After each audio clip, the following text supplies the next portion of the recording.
Bom, isso é plataforma engineering, né? Uhum. É você produtizar a sua infraestrutura e Uhum. garantir que todo mundo dentro da sua empresa fale a mesma língua, né? Veja a Uhum. mesma UI, tenha a mesma experiência, Sim. contribua para evoluir a mesma coisa, É né? aquele conceito que tem. Eu não lembro se é isso vem de DevOps, ou se vem do livro, acho que é do livro de SRE, lá do Google, que é Pave Golden Rule.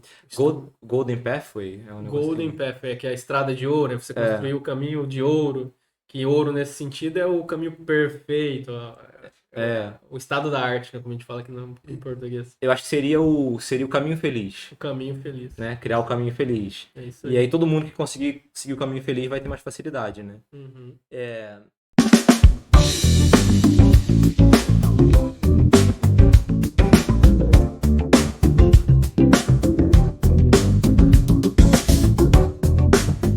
Não, e é isso, né? Tipo, acaba que é um conjunto de tecnologias ali que foram evoluindo com o passar do tempo e acabam formando esse amálgama, né? De padrões, né? Uhum. E o que é legal é que, tipo assim, como eu falei, a gente usa coisas que são comuns, né? Uhum. Então, quando a gente fala, por exemplo, de Platform Engineering, uma das coisas muito comuns que você vai acabar tendo ali por trás é a experiência que você quer dar para o seu desenvolvedor, né? Uhum. Que no fim do dia, a sua plataforma vai ser uma experiência para o desenvolvedor. Da mesma Aham. forma que a gente entrar no aplicativo e ter uma experiência boa, a gente quer trazer essa Essa mesma mesma. experiência para o lado de infraestrutura, é, por isso que é é, aquele produtizar a infra, né? Exatamente. E aí a gente acaba falando em interfaces para o desenvolvedor, né? Eu vou dar Uhum. aqui dois exemplos que são experiências que eu tive, né? Uhum. Eu tenho certeza que existem milhões de experiências aí, existem casos muito famosos, mas Uhum.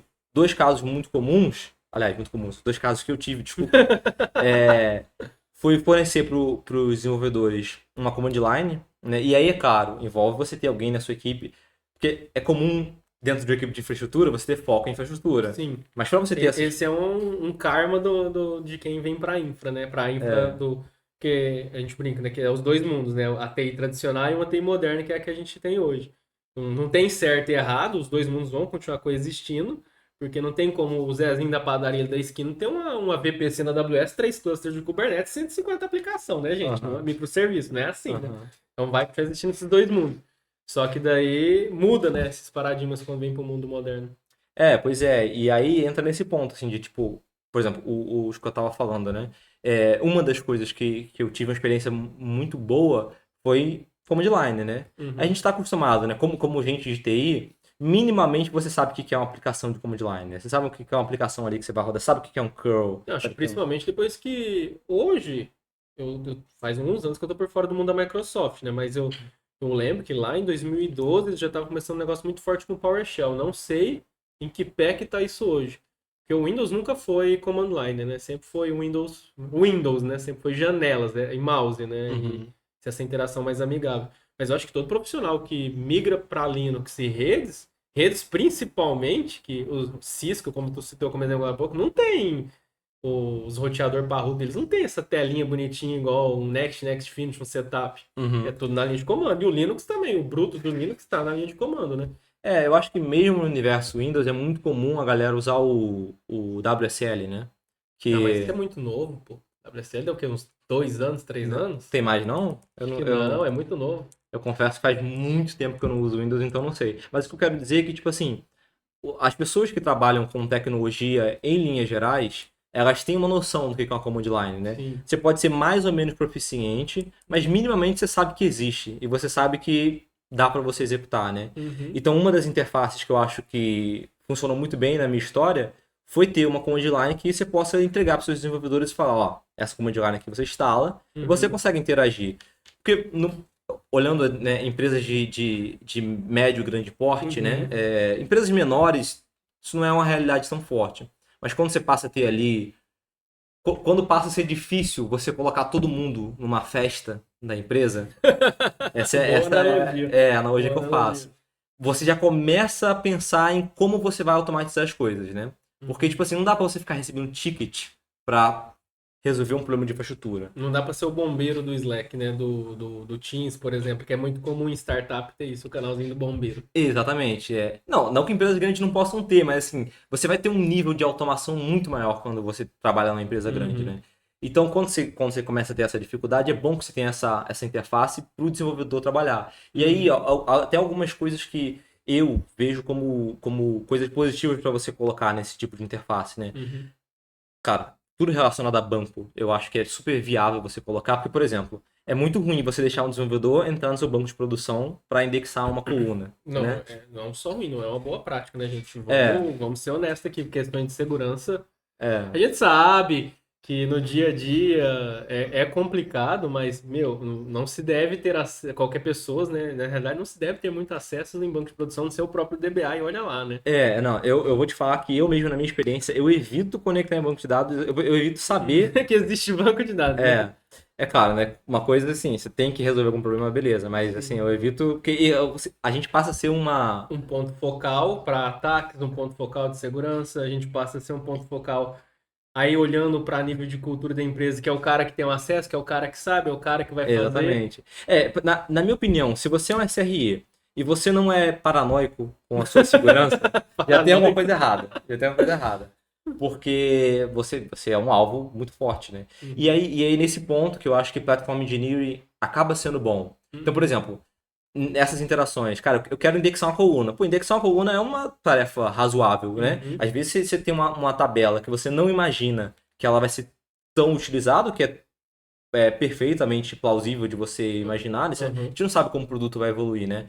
E aí você quer botar um índice lá depois, e aí, sei lá, se vou colocar isso na migration, pode ser ruim pelo tempo de execução. Então você quer ter um controle maior. Cara, dá uma interface para o seu desenvolvedor para poder fazer Sim. isso acontecer. Claro, tudo depende da dinâmica da empresa que você trabalha, né? Uhum, E aí, dependendo das skills que você tem na sua equipe também, você pode ter uma command line que é mais fácil de desenvolver, ou você tem uma uhum. interface gráfica que você consegue. Cara, às vezes Sim. na minha empresa, hipoteticamente falando, todo mundo usa muita fila. Cara, então você tá acostumado a criar e destruir fila para poder resolver problemas. Uhum, Cara, coloca isso na sua plataforma, entendeu? Transforma isso num produto uhum. para que você não tenha que ter o toil de ir lá criar. A gente tem, se tu for analisar, alguns casos no mercado. Mercado Livre com o famoso Fury, todo mundo, minimamente, acho que qualquer pessoa aí que já está há algum tempo trabalhando com a cultura DevOps, em CRE, etc., já ouviu falar do tal desse Fury Uhum, no Mercado Livre. Eu já tive a uhum, oportunidade de ver. É uhum. uma ferramenta legal. Confesso que eu achava que era uma coisa, mas é um pouquinho diferente a parte web, porque ele tem uma interface web e ele tem linha de comando. O Magazine Luiza já teve também, ou tem, é o Tiramisu, não, como é que é? Ah, eu não sei, eu só sei o Fury. Inclusive o Fury foi um caso de uso que eu levei para outra empresa para tentar implementar uma Uhum. No interface. iFood também acho que tem ferramentas Tem, de linha de comando também. eu não sei quanto está sendo usado, né? Mas eles Uhum. tinham, bom, eu trabalhei no iFood, né? Mas eu não vou falar muita coisa, não para não. Exato. Mas é público que eles têm uma interface gráfica deles Uhum. lá. E eu não sei, porque quando eu tava lá, as coisas estavam andando para uma outra direção, né? Mas Uhum. também nessa linha de Platform Engineering, tá? Uhum. Aí eu não sei como é que tá lá hoje, mas eles têm também. E cara, mas assim, o fato é, mesmo uma empresa menor que não desenvolve um produto próprio, tem ferramentas como Backstage, por exemplo, né? Que você pode Backstage é um ter. exemplo. Uma que eu. Mas o Backstage, ele é incrível. Eu acho uma ferramenta legal. Já tive a oportunidade de trabalhar com ele também em projetos ali que envolvia o uso dele, integrações com ele. Mas eu acho que ele ainda está muito olhando para desenvolvimento. Uhum, Não sei se o projeto, se o Spotify vai ter esse interesse, provavelmente não, porque já é uma ferramenta que já tem alguns anos e a gente não vê nenhum rumor sobre isso, né? Mas eu acho que a gente ainda está precisando de alguma ferramenta, não que o Backstage não faça, dá para fazer com o Backstage, mas algo assim com um pouco mais de tato para infra mesmo, tá ligado? Para infraestrutura. uhum. Não, eu concordo com você. Eu só falando no sentido assim, de, tipo, você quer ter uma plataforma com uma interface gráfica? Cara, tem caminhos para você começar, entendeu? Sim, sim, com certeza. É aquilo que você estava falando, que você separou em infra velha e infra nova, como é que É, foi? a infra tradicional e a infra moderna. Isso. Dentro dessa infra moderna, né, tem uma característica que é muito importante. O cara Uhum, que está ali dentro da infraestrutura, ele tem que saber o mínimo de desenvolvimento, porque se ele vai querer criar um produto de uhum, infraestrutura, ele vai ter que codar o produto. Não tem para onde fugir, né? Então, por uhum, isso que eu falei, assim, às vezes o backstage é um kickoff, né, para você começar. Mas não uhum. precisa começar por aí. Uma coisa Sim, que, sim. uma experiência que, inclusive quando a gente trabalhou junto, né, pra quem não sabe, Já tivemos essa oportunidade de trabalhar junto aí. bom, acho que ninguém sabia disso, né? Algumas vezes, né? Algumas Algumas vezes, é vezes. verdade, é É verdade. isso aí. Numa das nossas experiências, a gente fornecia para os desenvolvedores módulos de Terraform, né? E, cara, não é Terraform, né? É uma linguagem declarativa, né? Não é algo muito comum para os desenvolvedores, mas é um mundo mais próximo da realidade do desenvolvedor, né? Sim. É muito mais próximo do que você dá para ele uma console da AWS, lá da GCP, e falar assim, não, cria uma network aí, Meu amigo, a né? chance disso sair fora da casinha é muito grande. Então, aí é que tá. Você não precisa chegar ao ponto de levantar uma interface gráfica e tal. Às vezes, um bom repositório, bem documentado, com um pipeline que vai provisionar os recursos que o dev copiar de Sim. algum outro lugar e pular ali, já é um bom Uhum. caminho, né? É É claro, bom. tudo depende do tamanho da empresa que você tá, né? Tudo vai muito também da maturidade do ambiente de trabalho. E aí a maturidade, tanto do lado de desenvolvimento, como a maturidade do tech leader, do time de SRE ali, de engenharia de infra, né? Então é tudo. Vai muito de maturidade. Acho que É, essa é a palavra-chave. e também da necessidade da empresa, né? Isso. Se você, às vezes você tem uma equipe que é muito sênior e, cara, os caras sabem o que estão fazendo e, tipo, Acaba não você... tendo a necessidade de tu ir por assim, de fazer uma linha de comando, mas talvez um exemplo, um Atlantis já resolveria, por exemplo, essa parte de infra como código. Exatamente, Coisas exatamente. simples, né? Às vezes eu consegue de um jeito muito mais simples. Exatamente. Enfim, tudo depende é um. Desculpa, tô gaguejando aqui, né? É, tudo depende do seu contexto, né? Uhum, Do nível de senioridade da equipe que você tá, da disponibilidade que a empresa tem de investir recurso num projeto como esse, uhum, da capacidade da sua equipe de se organizar para poder fazer algo assim, né? uhum. Então não adianta. É até um erro que eu vejo assim. É muito comum na nossa área, principalmente nos últimos anos, assim, sei lá, acho que nos últimos. Eu tenho visto muito nos últimos 4 5 anos, um Uhum. erro muito comum, assim, de escala, né? Às vezes uma equipe que é muito pequena quer fazer algo muito grande. Ou às vezes é uma equipe muito boa, mas que está num ambiente que não permite criar alguma coisa.